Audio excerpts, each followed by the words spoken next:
नमस्कार साथियों। आज हम इतिहास के एक ऐसे पन्ने को पलटने जा रहे हैं जो रहस्यों, कूटनीति, धोखे और भीषण युद्ध की कहानियों से भरा हुआ है। क्या आपने कभी सोचा है कि दो ऐसे देश जो आज एक दूसरे को नक्शे में मिटा देने की कसम खाते हैं, वे कभी इतने गहरे दोस्त थे कि उनके बीच बिना किसी बाधा के तेल और हथियारों का व्यापार होता था। जी हाँ, हम बात कर रहे हैं इजराइल और ईरान की। इनके संबंधों की शुरुआत समझने के लिए हमें समय के पहिए को थोड़ा पीछे घुमाना होगा। उस दौर में जब दुनिया द्वितीय विश्व युद्ध की विभीषिका से उबर रही थी और मध्य पूर्व में एक नए राष्ट्र का उदय हो रहा था। साथियों, इजराइल देश बनने की पृष्ठभूमि उतनी ही जटिल है जितनी आज की राजनीति। 19वीं सदी के अंत में थियोडोर हर्जल द्वारा शुरू किए गए जायनिस्ट मूवमेंट ने यहूदियों के लिए एक सुरक्षित स्वदेश की मांग को जन्म दिया। प्रथम विश्व युद्ध के बाद वह क्षेत्र जिसे आज हम इजराइल और फिलिस्तीन कहते हैं, ब्रिटिश मैंडेट के अधीन आ गया। वर्तमान में यह क्षेत्र भूमध्य सागर के पूर्वी तट पर स्थित है। 1917 में बालफोर डिक्लेरेशन ने यहूदियों के लिए एक राष्ट्रीय घर के विचार को अंतर्राष्ट्रीय मान्यता दी, लेकिन सवाल यह था कि यह घर बनेगा कहाँ और कैसे। 1930 के दशक में जब यूरोप में नाजियों का अत्याचार बढ़ा तो लाखों यहूदी अपने पूर्वजों की भूमि की ओर पलायन करने लगे। इसके कारण वहां पहले से रह रहे अरबों और नवांगोत यहूदियों के बीच संघर्ष छिड़ गया। 1947 में संयुक्त राष्ट्र ने इन समस्याओं को सुलझाने के लिए विभाजन योजना पेश की, जिसमें क्षेत्र को दो राज्यों में, एक यहूदी और एक अरब में बांटने का प्रस्ताव रखा गया। यहूदियों ने इसे खुशी खुशी स्वीकार कर लिया, लेकिन अरब जगत ने इसे सिरे से खारिज कर दिया। 14 मई 1948 को जैसे ही डेविड बेन गुरियन ने इजराइल की स्वतंत्रता की घोषणा की, अगले ही दिन मिस्र, जॉर्डन, सीरिया, लेबनान और इराक की सेनाओं ने इजराइल पर हमला कर दिया। साथियों, यहाँ गौर करने वाली बात यह है कि उस समय ईरान एक अरब देश नहीं था और उसकी प्रतिक्रिया दुनिया के लिए बहुत मायने रखती थी। अब सवाल उठता है कि ईरान ने इस नए देश को कैसे देखा। जैसे ही इजराइल का जन्म हुआ, दुनिया दो धड़ों में बट गई। अमेरिका और सोवियत संघ जैसे महाशक्तियों ने तुरंत इसे मान्यता दे दी, लेकिन अरब देशों के लिए यह एक कैंसर की तरह था जिसे वे जड़ से उखाड़ना चाहते थे। इस पूरे ड्रामे में ईरान की भूमिका सबसे ज्यादा दिलचस्प थी। शुरुआत में ईरान ने 1947 में विभाजन योजना के खिलाफ वोट दिया था और 1949 में इजराइल के संयुक्त राष्ट्र में प्रवेश का भी विरोध किया था। उस समय ईरान में मोहम्मद रजा शाह पहलवी का शासन था। शाह के मन में एक बड़ा सवाल था, क्या इजराइल के साथ जुड़ना ईरान के हित में होगा। ईरान भी एक मुस्लिम देश था, लेकिन वह फारसी था, अरब नहीं।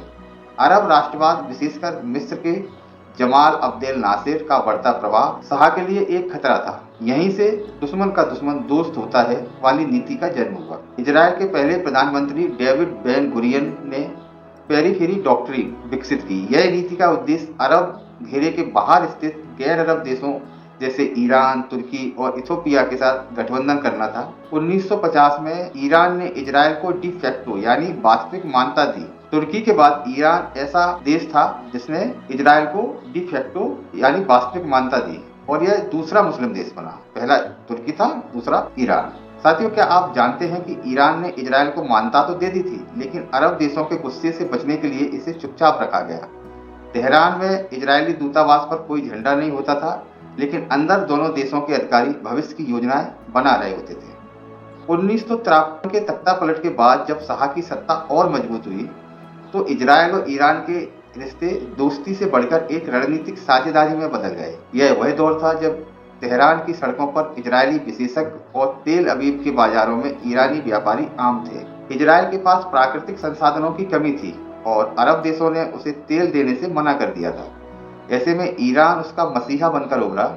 ईरान इजराइल का मुख्य तेल आपूर्तिकर्ता बन गया। 1968 में दोनों देशों ने मिलकर एक गुप्त और साहसिक परियोजना शुरू की, पाइपलाइन ईपैक। यह पाइपलाइन इजराइल के दक्षिण में स्थित इलियाद बंदरगाह को उत्तर में स्थित अस्कलोन बंदरगाह से जोड़ती थी। इसकी लंबाई 254 किलोमीटर थी।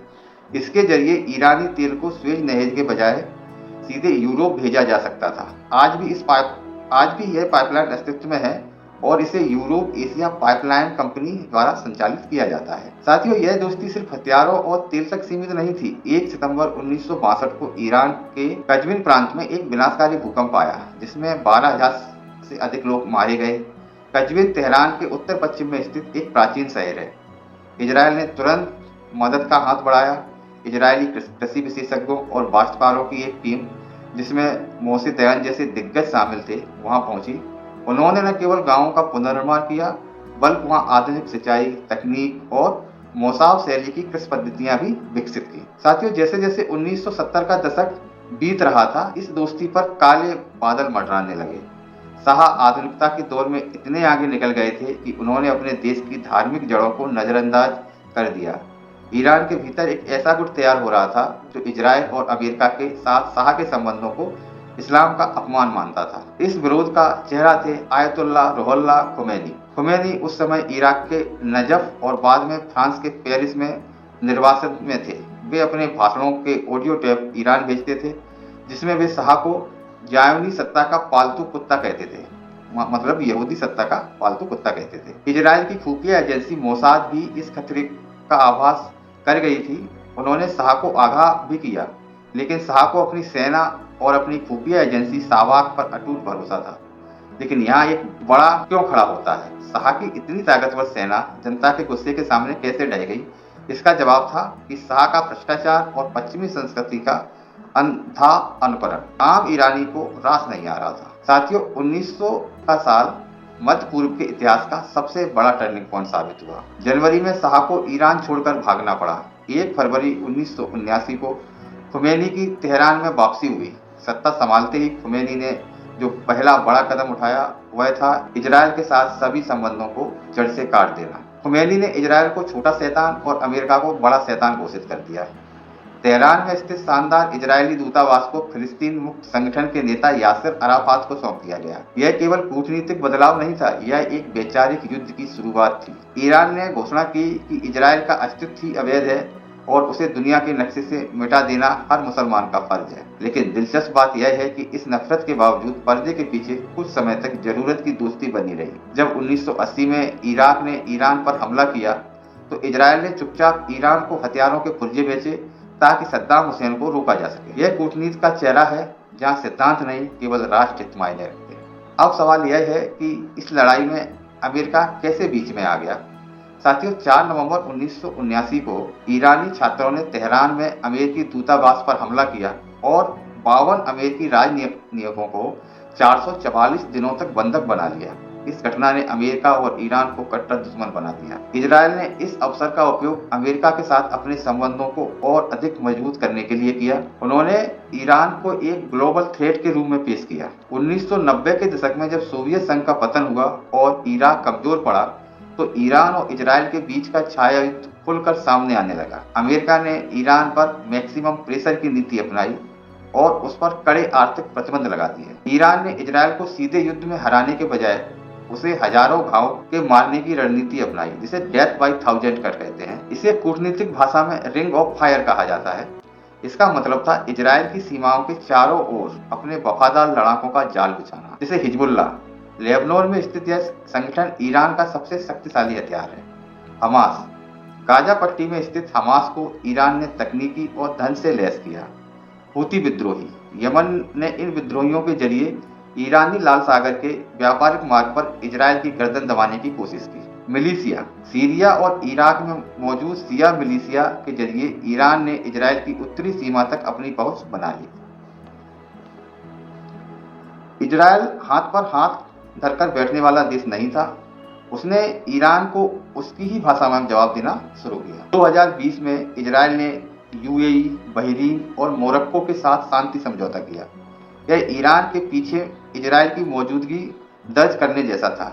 इसे अब्राहिम शील्ड की शुरुआत माना गया, जिसका उद्देश्य एक क्षेत्रीय हवाई रक्षा नेटवर्क बनाना था। इजराइल की मोसाद ने ईरान के भीतर घुसकर कई ऐसे कारनामे किए जिनकी मिसाल दी जाती है। 2018 में परमाणु चोरी, 20 से कम एजेंटों ने तेहरान के सोरावाद जिले के एक गोदाम से आधे टन परमाणु दस्तावेज चोरी कर लिए तथा उनके परमाणु वैज्ञानिक मोहसेन फखरीदा को एक एआई पावर्ड सैटेलाइट गन से मार दिया गया। स्टेनेक्स वायरस से ईरान के नातांज परमाणु केंद्र में सेंट्रीफ्यूज को तबाह कर दिया गया। अब हम आज के वर्तमान संबंधों पर बात करते हैं। साथियों, अब हम उस दौर में हैं जहां छाया युद्ध एक खुले महायुद्ध में बदल चुका है। 2023 में हमलों के बाद से तनाव बढ़ता गया। 2025 में इजराइल ने ऑपरेशन राइजिंग लायन के तहत ईरान के कई ठिकानों को निशाना बनाया, लेकिन असली तबाही शुरू हुई 28 फरवरी 2026 को। अमेरिका और इजराइल ने मिलकर ऑपरेशन एपिक फ्यूरी लॉन्च किया। इस हमले के पहले 12 घंटों में ईरान पर 900 से ज्यादा मिसाइलें दागी गईं।